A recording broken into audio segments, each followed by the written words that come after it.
Assalamualaikum warahmatullahi wabarakatuh. Perkenalkan nama saya Yogi. Jadi dalam video ini saya akan ngebahas tentang contoh kasus distribusi T dan penyelesaian dengan software R. Oke ya. Nah, jadi kita akan ngebahas tentang distribusi T, kemudian nanti ada contoh kasusnya, dan kita coba selesaikan dengan R. Nah, teman-teman, adapun referensi buku yang saya baca, ini dia. Teman-teman bisa baca bukunya untuk mendapatkan informasi lebih detail tentang distribusi T. Ada buku yang ditulis oleh Douglas, kemudian Murray, kemudian Ronald, kemudian ini ada Calculus ya, kemudian Prem. Ya, kira-kira ada 5 buku yang saya telusuri gitu ya. Oke, kita mulai aja langsung ke topiknya. Jadi teman-teman, distribusi T. Apa sih itu distribusi T? Jadi di sini jadi distribusi T ini sering juga disebut dengan distribusi T student. Nah, itu dia. Kalau teman-teman baca buku statistik ya, teman-teman nanti akan menjumpai kadang disebut dengan distribusi T student atau disingkat dengan distribusi T. Itu yang pertama. Nah, pada distribusi T, dia ini memiliki fungsi probabilitas seperti ini. Nah, ini dia. Ini fungsi probabilitas dari distribusi T. Di mana ini merupakan simbol ini dibaca gamma gitu.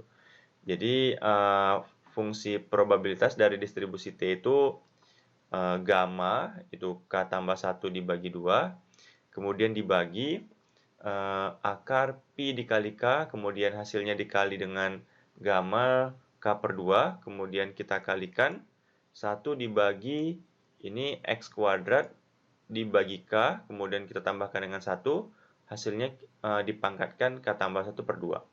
Di mana nilai X ini berkisar dari min tak hingga sampai tak hingga. Itu ya. Nah, kita coba perhatikan sejenak bahwa tadi simbol ini dibaca gamma ya.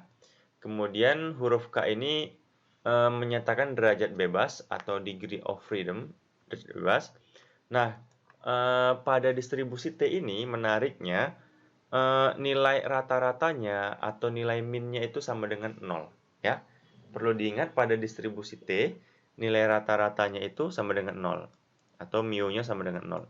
Artinya apa? Artinya kalau kita gambar kurva distribusi T, pusatnya itu di X sama dengan 0. Gitu ya. Itu sifatnya. Nah, kemudian pada distribusi T itu nilai variansnya itu adalah K dibagi K kurang 2. Di mana nilai K itu lebih besar daripada 2. Ini dia. Jadi ini varians dari distribusi T itu K dibagi K kurang 2. Di mana K itu besar sama dengan 2. Kalau K-nya kecil sama dengan 2, nanti nilai derajat bebas nilai K-nya itu negatif nanti. Nilai variansnya negatif. Kan ingat nilai varians itu kan nggak negatif dia. Seperti itu dia. Oke. Kemudian tapi kalau di sini kalau K-nya 2, nanti nilai yang di bawahnya itu 0, nggak boleh. Jadi K-nya besar sama dengan 2. Nah, kemudian perhatikan gambar 1 ya. Gambar 1 ini disajikan 5 kurva. Coba teman-teman lihat di sini. Di sini ada 5 kurva. Kurva yang berwarna merah, biru, kemudian merah, biru, hijau, kuning, itu merupakan kurva distribusi T. Tapi kalau kurva yang berwarna hitam, nah teman-teman bisa lihat kan, kalau kurva yang berwarna hitam ini merupakan kurva distribusi normal. Nah, menariknya adalah, coba teman-teman lihat, di sini kita bisa menggunakan perintah dalam R untuk membuat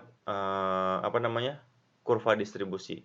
Kalau perintah R yang pertama ini curve denorm ini untuk ngebuat ini membuat kurva distribusi normal dengan rata-rata 0 dan standar deviasi 1.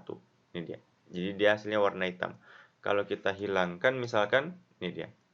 Nah, jadi ini merupakan kurva distribusi normal ya, di mana pusatnya atau rata-ratanya 0, kemudian standar deviasinya 1. Kemudian kita buat misalkan kita menambah ya kurva distribusi T, di mana derajat bebasnya 1, kita eksekusi, warnanya merah ini dia. Gitu ya. Kemudian kita tambah lagi kurva distribusi T yang warna merah tadi derajat bebasnya df-nya degree of freedom-nya 1. Kemudian pada kurva distribusi T yang berwarna biru derajat bebasnya 2. Nah, dia semakin naik dia. Apa yang bisa disimpulkan di sini? Kita buat satu lagi misalkan ini kurva distribusi T, derajat bebasnya 3, warnanya hijau. Nah, apa yang bisa disimpulkan di sini? Kalau teman-teman lihat pada ingat pada distribusi T ya, pada distribusi T kita lihat pusatnya itu di X sama dengan 0. Tadi seperti yang saya sudah bahas, distribusi T itu rata-ratanya atau minnya atau pusatnya di X sama dengan 0. Itu. Ya. Kemudian coba lihat yang warna merah itu derajat bebasnya 1. Ya. Yang warna biru derajat bebasnya 2. Yang warna hijau derajat bebasnya 3. Apa yang bisa disimpulkan? Semakin tinggi nilai derajat bebasnya, maka kurva distribusi T-nya akan semakin mendekati kurva distribusi normal. Ingat, semakin tinggi derajat bebasnya, semakin tinggi derajat bebas pada distribusi T, maka kurvanya itu akan semakin mendekati distribusi normal yang warna hitam.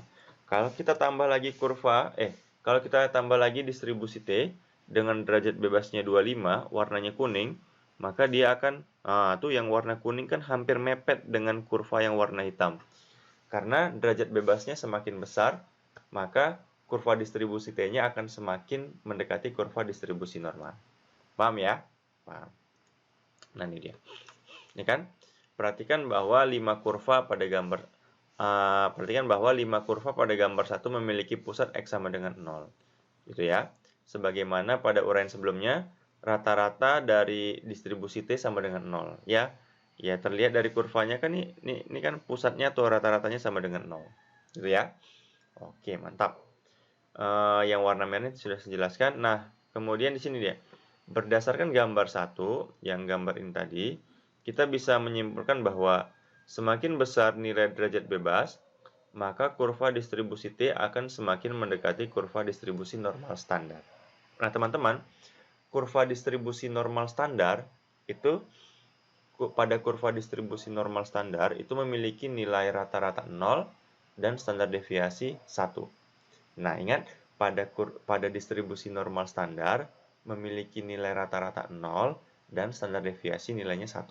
Itu dia. Ya. Kemudian pada gambar 1, fungsi R denorm digunakan untuk membuat kurva distribusi normal. Ya. Jadi denorm ini kita gunakan ini untuk membuat kurva distribusi normal yang berwarna hitam. Kalau dt ya, ini kita gunakan untuk membuat kurva distribusi T.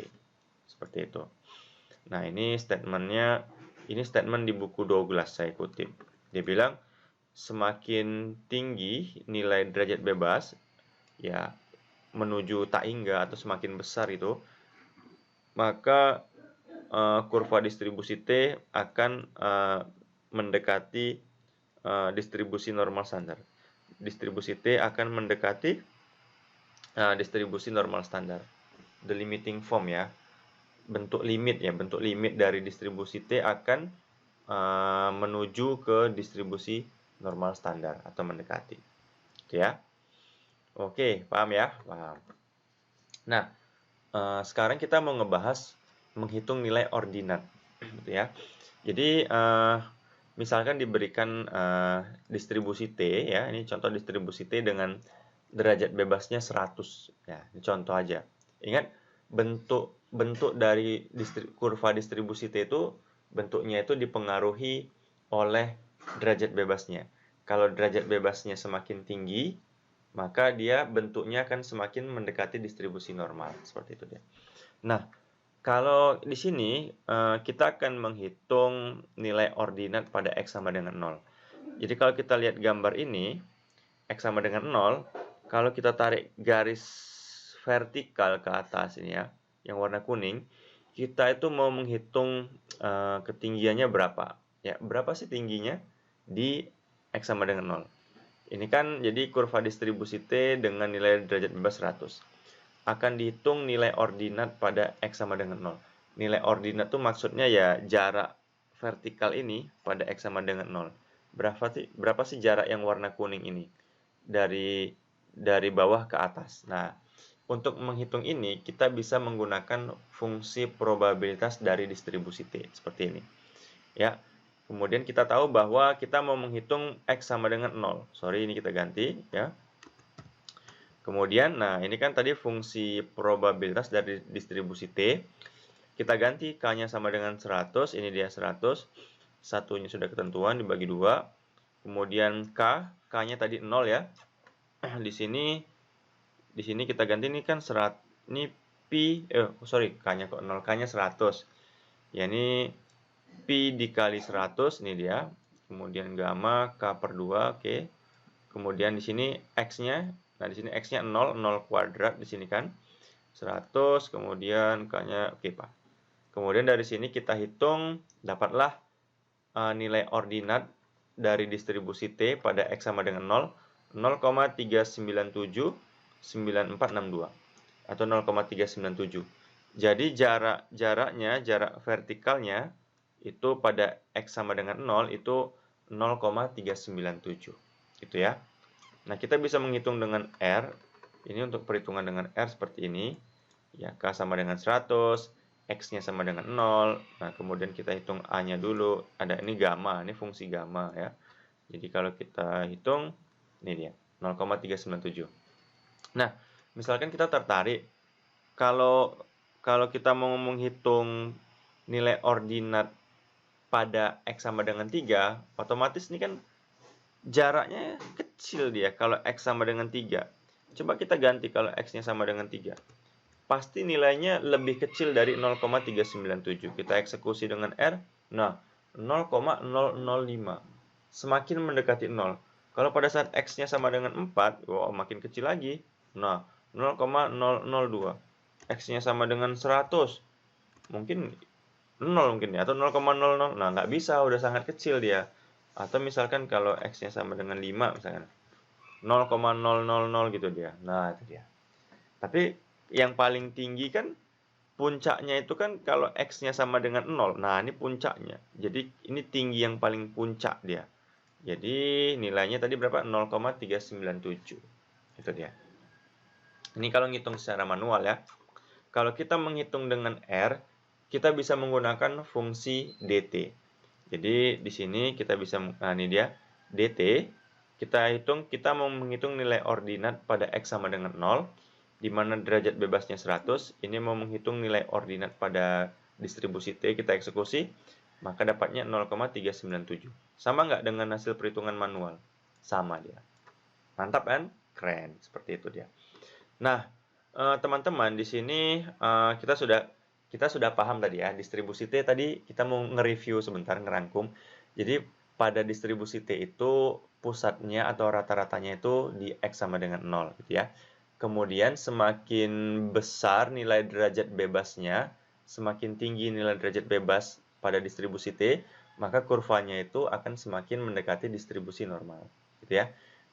Paham ya? Kemudian kita bisa kemudian kita sudah menghitung nilai ordinat ya, ordinat atau jarak vertikal pada kurva distribusi T dengan menggunakan fungsi apa di R? Fungsi dt, seperti itu.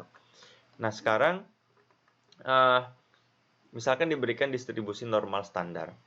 Jadi ingat pada distribusi normal standar tadi rata-ratanya 0, standar deviasinya 1, seperti itu dia. Akan dihitung nilai ordinat pada X sama dengan 0. Tadi kan kita ngitungnya nilai ordinatnya untuk distribusi T. Sekarang kita coba mau menghitung nilai ordinat pada distribusi normal standar. Jadi teman-teman, ternyata nilai ordinatnya itu pada X sama dengan 0, pada distribusi normal standar itu kita bisa menggunakan fungsi denorm. Jadi dalam R ya, fungsi denorm ini untuk menghitung nilai ordinat. pada distribusi normal. Kita mau menghitung nilai ordinat dari distribusi normal pada X sama dengan 0, di mana rata-ratanya 0, standar deviasinya 1, kita hitung, maka nilai ordinatnya adalah 0,398. Jadi, kita lihat jarak vertikalnya ini yang warna kuning, pada X sama dengan 0, pada kurva distribusi normal standar itu nilainya tadi berapa? 0,398. Tapi kalau pada distribusi T berapa? Tadi 0,397. Mendekati ya. Jadi ketika di X sama dengan 0, nilai ordinat pada distribusi T 0,397. Kalau nilai ordinat pada distribusi normal 0,398. Beda tipis. Coba kita tingkatkan derajat bebasnya pada distribusi T. Nah, kemudian kita coba lakukan simulasi ya. Kita mau menghitung nilai ordinat pada distribusi T di X sama dengan 0, tapi nilai derajat bebasnya itu kita tingkatkan. Jadi gini, ini ada tabel. Pada saat derajat bebasnya 3, nilai ordinatnya 0,367. Ini di X sama dengan 0 ya, di X sama dengan 0. Ketika derajat bebasnya 4, nilai ordinat distribusi T-nya 0,375. Pada saat derajat bebasnya 5, nilai ordinat distribusi T-nya 0,379. Ingat, ini untuk X sama dengan 0. Terus kita tingkatkan nilai derajat bebasnya sampai sini. Misalkan sampai ketika nilai derajat bebasnya 341, maka nilai ordinatnya 0,398. Ingat, kalau pada distribusi normal tadi, berapa nilai ordinatnya? Kita lihat, ini dia, 0,3989. 3989. Ini nilai ordinat pada X sama dengan 0, untuk rata-rata 0, standar deviasi 1. Pada distribusi normal standar itu 0,3989. Terus, sementara pada distribusi T, nilai ordinatnya dengan derajat bebas 341, 0,398. Apa yang bisa disimpulkan di sini?